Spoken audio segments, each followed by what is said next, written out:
My Lords, it is a great pleasure as a member of the Subcommittee on the Protocol on Ireland, Northern Ireland to take part in this debate today, and particularly to take part in the debate which has happened physically.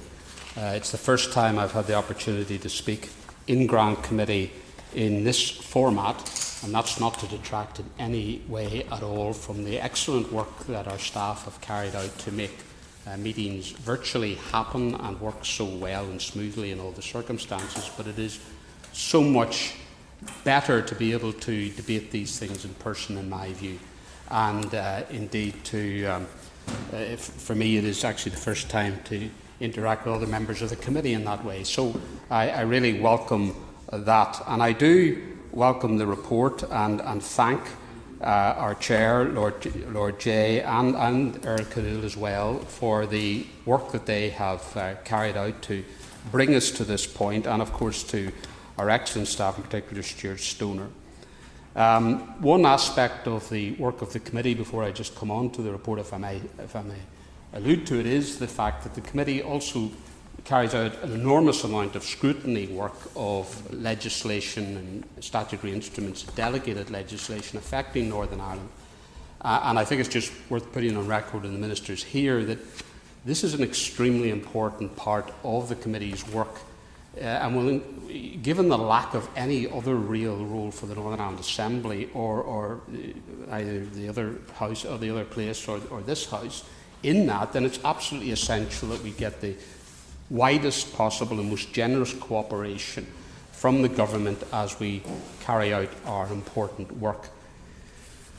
On the report itself, I welcome the fact that we have been able to reach a consensus report. I think that's an extremely powerful statement. It was done on the basis that we came to the finalisation of its contents without prejudice to the views that we held, each of us, on the substance of the issue, whether the protocol was a good idea or not. But we were looking at the factual situation and what could be done so long as the protocol exists. But it is the case that there is a fundamental division, nevertheless, as it's reflected in Northern Ireland indeed, on the suitability of the protocol as a matter of principle. And there's no shying away from that. And my noble friend Lord Kane has gone into some of the background and history and I think most helpfully put on the record some of that narrative of what happened in the lead up to the events of January 2017 and also some events since. The issues that are at stake in Northern Ireland in terms of trade, sovereignty, the democratic deficit and political stability are matters which affect everyone, not just the Unionist community. The issues of diversion of trade, of the obstacles to people having access to goods at a reasonable price and with the same range of goods as previously, access to medicines, access to a whole range of manufactured goods for businesses and consumers. These affect everyone, not just Unionists. And it's vitally important, therefore, that we address these matters in the interest of everyone in Northern Ireland.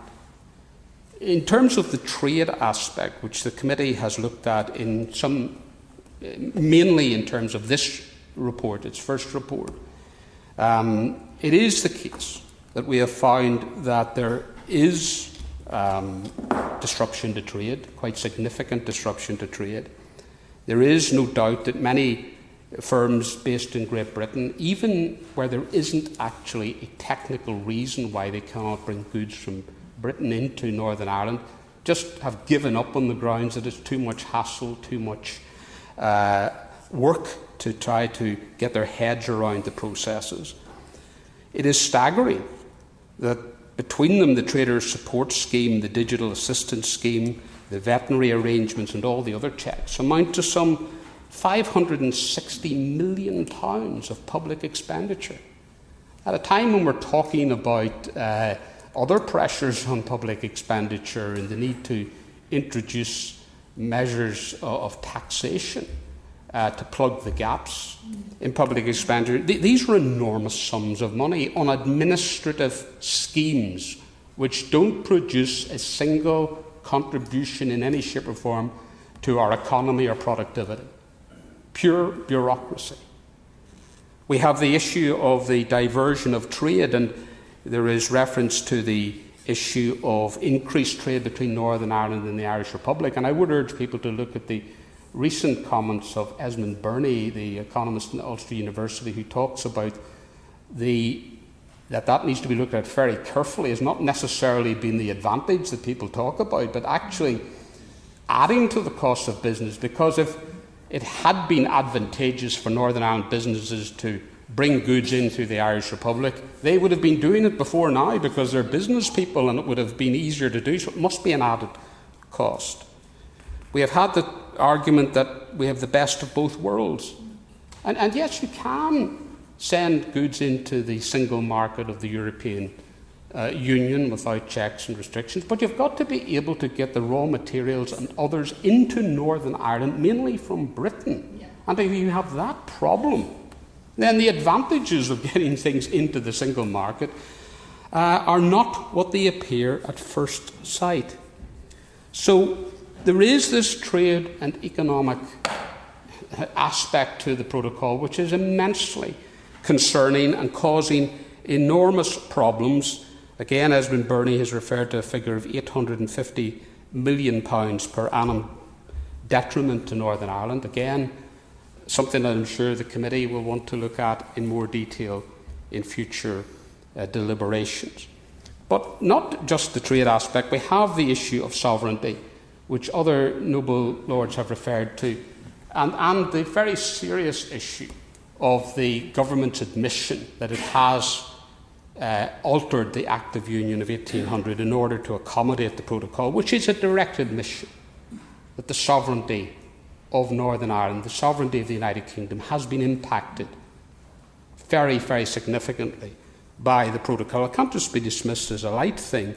The application of laws directly of a foreign jurisdiction on part of the United Kingdom without any say whatsoever by anyone in the legislature in Belfast or here at Westminster is quite simply, in this day and age, totally and utterly unacceptable. Taxation with representation was something that led to very cataclysmic and far-reaching consequences previously, and it's something that will lead to far-reaching consequences if it's not addressed in terms of the government's approach going forward. And then we have the issue of the effect on stability in Northern Ireland and the Belfast Agreement, the St Andrews Agreement, and subsequently. You cannot have a situation where people are saying that the protocol, as Vice President Šefčovič was saying, is there to protect the Belfast Agreement and it's the only way to do it, when in fact the result of its application without the consent of anyone in Northern Ireland is to undermine all those agreements and to cause the sort of stability that we're now seeing being played out in Belfast. And it will have an inevitable consequence.